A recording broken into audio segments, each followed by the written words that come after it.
आज की लीला बहुत ही खूबसूरत होने वाली है कि बाबा शिरडी से मेरे पास कैसे है। आज मैं आपको उसका थोड़ा सा ज़िक्र करके बताऊंगी। मेरे लिए वो बहुत बड़ी लीला है अभी तक की। ठीक है, तो स्टार्ट करते हैं अपनी लीला को। कोइंसिडेंस से आज जो मैं ये लीला रिकॉर्ड कर रही हूँ, इस दिन भी थर्सडे ही पड़ा है। और चलिए सुनते हैं। ओम साई राम। हे एवरीवन, तो आ गई है 38 नंबर की कहानी, जो कि है केवल और केवल साईं भक्तों की ज़ुबानी। तो आप सभी ऑडियो एंड लिसनिंग मोड पर आ जाएं। और स्टोरी सुनने से पहले, या कह लीजिए साईं लीला सुनने से पहले, एक बात हमेशा ध्यान रखें कि सबसे ऊपर कर्म और इंसानियत है, उसके बाद वो जिनको आप मानते हैं। जैसे मेरे लिए मेरे साईं आपके लिए कौन है, कमेंट करके ज़रूर बताएं। तो ये है साईं लीला 38 पार्ट 8। तो जो 37 लीला थी, आपने देखा कि जो मेरे संग एक छोटी सी बाबा की लीला हुई थी, और कह लीजिए सबसे बड़ी लीला कि शिरडी से डायरेक्ट बाबा आए मेरे पास। कहना ये बहुत इजी लग रहा है मुझे इस टाइम पे, पर बहुत सही तरीके से मतलब ऐसा हुआ है। और मुझे नहीं पता इसके पीछे मतलब शायद बाबा ने ना, मैं आपको बता रही हूँ, बाबा ने बहुत कुछ प्लान करके रख रखा था। तभी वो बैक टू बैक मेरी वो इच्छाएं पूरी कर रहे थे जो कहीं ना कहीं मैं चाह रही थी। बट एक ऐसा समय भी आएगा जो मैं आपको एक स्टोरी के थ्रू ही बताऊंगी कि जिस चीज़ को मैं चाहती थी, कहीं ना कहीं बाबा ने वो चीज़ मुझे नहीं दी। तो उससे पहले कहीं ना कहीं उन्होंने मुझे ये भी चीज़ बता दी कि जब जब तूने मुझे पुकारा मैं तब तक आया हूँ। तो आप समझ सकते हैं, फिर उनकी जब रज़ा हो तो कहते हैं ना कि फिर तो मतलब उनसे इतना प्यार है बाबा से कि अब लगता है कि वो जो करेंगे बेहतर नहीं बेहतरीन करेंगे। तो आइए बात करते हैं कि बाबा मेरे पास शिरडी कैसे आए। डायरेक्ट इसका इंसिडेंस मैं आपको थोड़ा सा बता दूं जितना मैं रिकॉल कर सकती हूँ। ओके, तो हुआ यूँ कि जैसे मैंने आपको बताया कि जो चैनल जिससे मैं कनेक्ट हुई थी, उस चैनल का सच बताऊँ तो मैं दिल से बहुत ज़्यादा ग्रैटिट्यूड अदा करती हूँ। ऐसा वाला कुछ भाव है उस चैनल के लिए भी। तो हुआ यूँ था, एक दिन लाइव सेशन चल रहे थे और सब सेशन में लिख रहे थे कि बाबा मुझे शिरडी बुलाओ, मतलब जो उनके भाव होते हैं। और मैं भी सुन रही थी क्योंकि बहुत टाइम से मैं उस चैनल को फॉलो करते हुए आ रही थी, और तकरीबन यूँ ही हो गया होगा मुश्किल से 5-6 महीने। और जिस 5-6 महीने में भी बहुत सारे ब्रेक ब्रेक होता गया। फिर मैं 2-2 महीने बाद, 3-3 महीने बाद मतलब कनेक्ट होते गई, क्योंकि मैंने आपको बताया था कुछ हेल्थ इश्यूज़ वगैरह हो गए थे घर में, तो कहीं ना कहीं टाइम नहीं मिल पाता था। बहुत कॉश पॉश होने के बावजूद फिर भी कहीं ना कहीं जब मैं उस चैनल से फिर से जुड़ना स्टार्ट हुई, तो वो लाइव सेशंस की मुझे बहुत वेट होते थे कि नाम जाप हो रहा है, ये सब हो रहा है, बहुत इंटरेस्ट भी आता था। तो ऐसी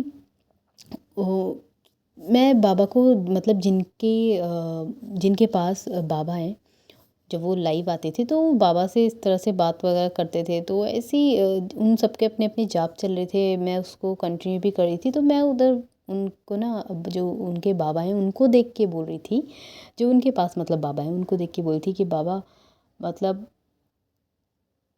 अंदर से बोल रही थी जैसे कि आप मेरे पास आओ। फिर भी मैंने कमेंट में लिखा कि आपने ये बाबा कहाँ से लिए, है ना। पता नहीं उस मूर्ति से इतना लगाव सा मुझे हो गया था कि मैंने उसके मतलब फ़ोटोज़ अपने पास रखना स्टार्ट करी थी। एंड बहुत बार तो ऐसा होता था कि मैं जब बहुत सारी परेशानी में होती थी तो उसी फ़ोटो को देखती थी बार बार। इतने सुंदर मार्बल के साईं बाबा के, मतलब पता नहीं मेरा दिल क्यों उस पर इतना ज़्यादा आने लग गया था कि जो साईं डिवोटीज़ होता था मैं उनको मतलब इस तरह से बताती थी कि बाबा देखना कितने क्लियर से हैं, उनका फेस देखना कितना क्लियर है, कितना खूबसूरत है। मतलब इस तरह का भाव पता नहीं कैसे उत्पन्न हुआ था, मुझे नहीं पता। तो ऐसे ही मैंने एक दिन उनके लाइव सेशन में बोला कि आपने ये बाबा कहाँ से लिए। उन्होंने बोला शिरडी से। मैंने कहा शिरडी से, अच्छा। तो मैंने ऐसी कमेंट में लिखा कि मुझे भी बाबा शिरडी से ही चाहिए। अब कैसे आते हैं क्या होता है मुझे नहीं पता, पर मतलब उनका नाम है अनु। तो मैं बोलती थी अनु जी मुझे भी बाबा शिरडी से ही चाहिए। तो उन्होंने लिखा था कि ज़रूर बाबा की कृपा होगी तो ज़रूर ऐसा होगा।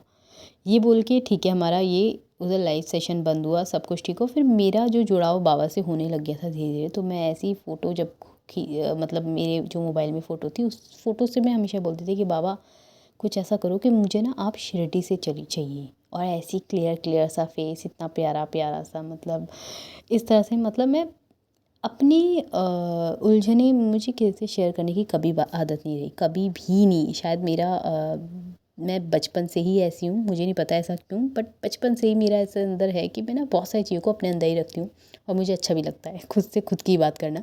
तो ऐसे ही मुझे जो मेरे अ, उलझनों को समझने वाले या बातों से बात करने वाले कोई मिला तो वो मिले बाबा। तो मैं बाबा से बोलती थी कि बाबा मुझे जल्दी से आप किसी भी तरह मतलब शिरडी से चाहिए, मुझे नहीं पता कैसे आओगे, कहाँ से आओगे, मतलब क्या इंतज़ाम होगा नहीं पता, पर आप मुझे शिरडी से चाहिए। और मैं बहुत सारी लीलाएँ सुनती थी, मतलब कहने का मतलब जो मुझे ऐसा भाव आया था ना कि मुझे बस शिरडी से चाहिए चाहिए वाली जो ज़िद आई थी, वो आई भी ऐसी थी कि मैं जब लीलाएँ लोगों की सुनती थी ना तो उसमें देखती थी कि मतलब वो शिरडी जा रहे हैं, बाबा उनके पास आ रहे हैं, उदी उनके पास आ रही है, तो मेरा भी ये दिल था कि अब तो मेरी मतलब बारी है। तो कहीं ना कहीं ये तो मतलब कहीं ना कहीं ये तो मेरा कनेक्शन बढ़ रहा था कि बाबा अभी तक जो मैं बोल रही हूँ कहीं ना कहीं वो कर रहे हैं।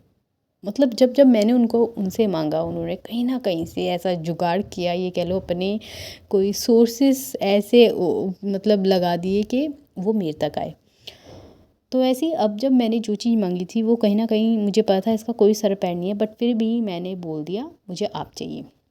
अब हुआ यूँ, देखिए ये भाव तो उत्पन्न हो गया, पर मैं एक चीज़ भूल चुकी थी कि मेरा हमारे घर से मतलब मेरा जो बड़ा भाई है वो बॉम्बे मतलब शिफ्ट हुआ, ये कह लीजिए वहाँ चला गया उत्तराखंड से। हम लोग उत्तराखंड से हैं, पहाड़ी लोग हैं, और बहुत मुश्किल से उत्तराखंड आए।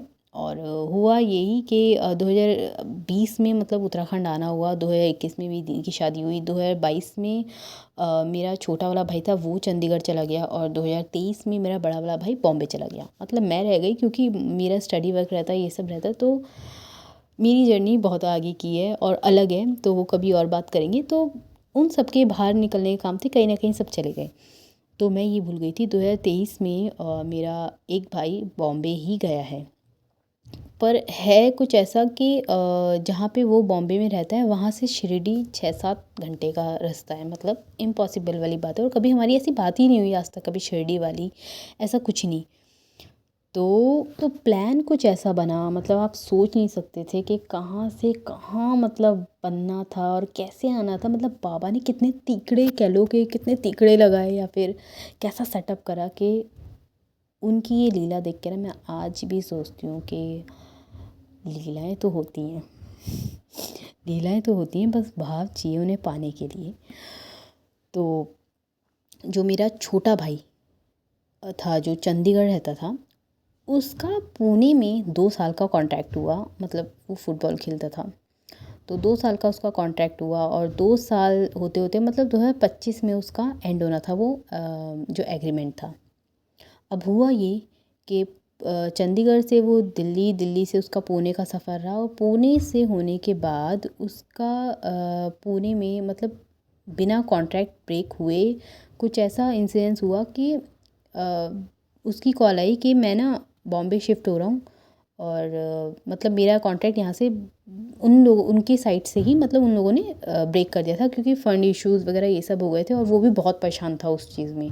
वो खुद भी चाहता था कि मैं कब यहाँ से इनके इस झंझट से निकल जाऊँ, बट कॉन्ट्रैक्ट था तो मतलब इतना ईज़ी नहीं हो पाया। वो तो उनकी ही उम्मीद कर रहा था कि ये या तो करें या फिर ठीक है मैं अपना गेम में जब तक लगा रहूँ। तो हुआ यूँ कि 2 साल भी कंप्लीट नहीं हुए थे, पर 2024 के स्टार्टिंग में उन लोगों ने खुद से कॉन्ट्रैक्ट ब्रेक करा, और था 2025 का कॉन्ट्रैक्ट, पर 2024 में कॉन्ट्रैक्ट खुद से ब्रेक करा, और उसको बॉम्बे मतलब उसका ऐसा रुझान बना कि उसे बॉम्बे जाना पड़ा। वो बॉम्बे गया, और जिस दिन मैंने ऐसा बोला था उसके दूसरे दिन मेरा भाई का मेरे पे कॉल आया था कि मेरा ना कॉन्ट्रैक्ट था जो वो ब्रेक हो गया है, और मैं ना बॉम्बे जा रहा हूँ, मतलब बॉम्बे शिफ्ट होऊंगा। मतलब मेरे दिमाग में उस टाइम पे ये चला ही नहीं कि शिरडी, ये कुछ कुछ नहीं। उस टाइम उसकी परेशानी बहुत ज़्यादा सर पे थी, और घर में भी हेल्थ इश्यूज़ वगैरह ये सब थी, तो कहाँ ये सब, वो तो मेरे बाबा से बोल के छोड़ दिया था। पर उसकी परेशानियों में और इतनी सारी चीज़ों में वो चीज़ें ब्लर सी हो गई। मैंने कहा ठीक है ओके तू जा। और उसी का ही प्लान बनना था कहीं न कहीं शिरडी जाने का। वरना एक भाई जो मेरा बड़ा भाई था वो तो बॉम्बे 1 साल से ले रहा था, मतलब अब उसको हो गए होंगे 2-3 साल, 2 साल हो गए। तो वो 2023 से गया हुआ है, तो उसको तो डेढ़ 2 साल हो चुके हैं उधर। पर उसका जाना नहीं था ना, उसको जाना होगा तो ऐसा प्लान कुछ बना कि वो बॉम्बे शिफ्ट हो गया। और कुछ टाइम बाद ठीक है उसने मतलब कम से कम 4-5 महीने वो बॉम्बे में अपना और फुटबॉल से रिलेटेड आगे वर्क करता रहा। फिर ऐसे ही सडनली मैंने अपनी मॉम से ज़िक्र किया कि इन लोगों का कभी शिरडी आना क्यों नहीं होता है। अब जिस दिन मैंने ये बोला इन लोगों का कभी शिरडी जाना नहीं होता है, तो उस दिन मेरी मॉम ने कहा कि अच्छा, मतलब वो सोचने लग गए ऐसा कि इस तरह से शिरडी का ज़िक्र ये सब। तो एक थर्सडे में मेरी मम्मी को मतलब शिरडी का कुछ सपना आया और उन्होंने बोला कि ना कोई बुला रहा है शिरडी, मतलब ऐसा सपने में आया कि कोई बुला रहा है शिरडी। तो उन मतलब मेरी मॉम ने दोनों भाई को इंस्ट्रक्ट किया कि तुम दोनों एक काम करो, शिरडी हो के आओ। मतलब पता है कि बहुत मतलब नहीं हो पाएगा जाना, या फिर शायद पहली बार जा रहे हो, पर तुम लोग शिरडी हो के आओ। सच बता रही हूँ, जब मैं ये चीज़ें रिकॉल करने की कोशिश कर रही हूँ ना, तो मतलब मैं उस मंज़र को बहुत क्लियर देख पा रही हूँ जो इतनी घोष-पोश में हुआ। और बहुत ऐसे हुआ जैसे कि पापा ने कुछ तो करा था पापा ने सच में। तो जब मेरी मॉम ने उन दोनों के सामने ये ज़िक्र किया कि, और हुआ भी ये था कि मेरा जो छोटा भाई था उसका ट्रांसफ़र ऐसी जगह हुआ कि वो ना मेरे बड़े भाई के ही जगह पे, जहाँ पे वो वर्सोवा मतलब इस तरह से जगह का नाम है, वहीं वो भी आ गया। अपनी फ़ुटबॉल की एकेडमी जो है उसकी वहीं हो गई, तो दोनों का साथ रहना हो गया। तब दोनों का प्लान बना कि चल ठीक है हम लोग शिरडी चलते हैं। तो जिस नेक्स्ट थर्सडे के लिए उन्होंने मतलब नेक्स्ट डेट के लिए बोला था कि हम शिरडी निकलेंगे, क्योंकि मम्मी ने मेरी बोल दिया था कि मुझे शिरडी का ऐसा सपना हुआ है कि कोई शिरडी बुला रहा है। अब ऐसा सपना क्यों हुआ क्यों नहीं मुझे नहीं पता। और फिर मेरी और मतलब मेरा नाम लेके बोला कि हमारी बात हुई है कि तुम लोग शिरडी का देखो ना, तुम लोग का शिरडी का टाइम क्यों नहीं बन पाता जाने का। तो ऐसी बात हुई, तो मेरे बड़े वाला जो भाई है उसको अपनी साइड से मतलब छुट्टी नहीं मिल रही थी और छोटे वालों को अपना सेशन के थ्रू टाइम नहीं मिल रहा था। पर उन लोगों ने फिर भी कहा कि चलो ठीक है हम नेक्स्ट जो हमारी डेट लगी थी उस पे निकलते हैं। होना ये था कि नेक्स्ट डेट पे मेरे भाई को उत्तराखंड ही आना था। मतलब उसका कुछ ऐसा प्लान था, उन्होंने कहा कि चलो ठीक है अब मैं वैसे भी यहाँ से जा ही रहा हूँ तो मैं उत्तराखंड की तरफ ही आ रहा हूँ। तो सितंबर की तरफ उसका उत्तराखंड आना हुआ था। तो उसने कहा चलो हम शिरडी होते हुए आ जाते हैं, पता नहीं मैं इस नगरी में फिर कभी आ पाऊँगा भी या नहीं, ये तो नहीं पता, पर चलो बॉम्बे से कुछ नहीं तो एक हम ये बोल सकते हैं कि बहुत बड़े धाम की हमने एक यात्रा करी। तो ऐसे ही उन दोनों ने फिर प्लान बनाया अपना कि ठीक है चल अब तेरा तो जाना है ही, हम शिरडी होके आएंगे। उन्होंने मतलब उससे जो नेक्स्ट हफ्ते जब उसकी ट्रेन बुक थी उत्तराखंड के लिए, तो उन लोगों ने बिना रिजर्वेशन के, बिना किसी ज़्यादा वेरिफिकेशन के लिए शिरडी का अपना मूड बना लिया कि ठीक है हम शिरडी निकलेंगे।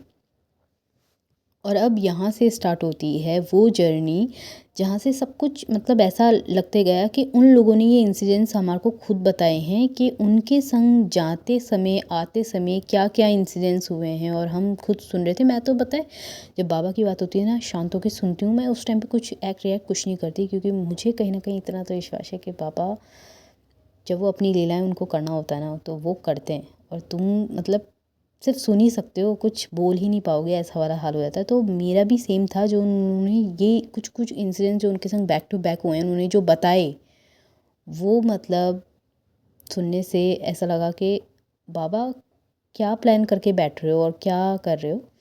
तो इसी स्टोरी को मैं कंटिन्यू करूँगी और बाबा की इसी जर्नी को हम आगे लेके जाएंगे स्टोरी नंबर 39 में। तो बने रहिए इस चैनल पे, क्योंकि मैं बताऊँ आपको, मैं रिकॉर्ड करने के लिए अभी रिकॉर्ड कर दूँ पर सेव होने में प्रॉब्लम हो जाती है बहुत ज़्यादा। पर बाबा की लीला का जितना आप व्याख्यान करो उतना कम है। तो मैं इस लीला को कंटिन्यू करूँगी स्टोरी नंबर 39 से। तो आप सभी जो चैनल पे नए हैं अगर आपको स्टोरी अच्छी लगती है, कोई ऐसा प्रेशर नहीं है, अगर आपको स्टोरी अच्छी लगती है, लीला रिलेटेबल रखती है, जैसे कि मैं एक टाइम पे कभी लीलाएँ सुनती थी, तो मैं ना पता है बहुत टाइम लेती थी लीलाओं को सुनने में। तब जाके मैंने सोचा था कि किस दिन कभी बाबा लीला रचाएँगे तो मैं भी एक ऐसे चैनल को मतलब इस तरह से रखूँगी साईं डिवोटीज़ के आगे कि वो लोग जब लीलाएँ सुने तो उनको लगे कि सच में साईं है। बट भाव होने चाहिए, भाव बाबा ऐसा होने चाहिए, तब तो ऐसा काम भी होगा जो असंभव है। तो मिलते हैं नेक्स्ट वीडियो में नई किसी टॉपिक के साथ, स्पेशली नई किसी लीला के साथ। तब तक के लिए ओम साई राम, जय साई राम, जय जय साई राम। और इसी स्टोरी को हम कंटिन्यू करेंगे कि बाबा उनको मतलब बाबा ने उनको कैसे रास्ते दिखाए शिरडी तक लाने के लिए और कैसे भेजा अपने दूत को उन दोनों के साथ। तो वो भी इंसिडेंस बड़ा ही अनोखा है, तो वो भी आपके संग शेयर करूँगी। ओम साई राम, जय साई राम, जय जय साई राम।